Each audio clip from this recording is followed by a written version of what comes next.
say, though, that now that the pandemic has exposed so many systemic issues of economic and racial inequality, that he needs to do a lot more?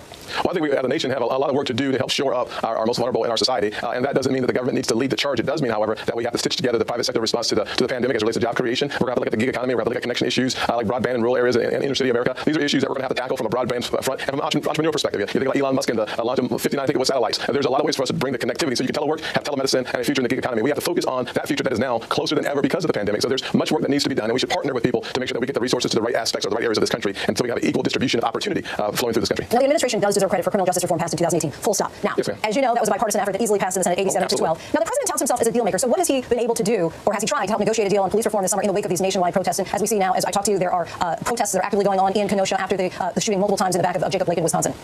Yes, ma'am. I'll give you a few points I think crystallizes the efforts of the White House. It's really embedded in the executive order that I use along with the House bill to really create the third leg of the stool. In his executive order, he passed the national database that the Democrats said would be critical for us to have the information so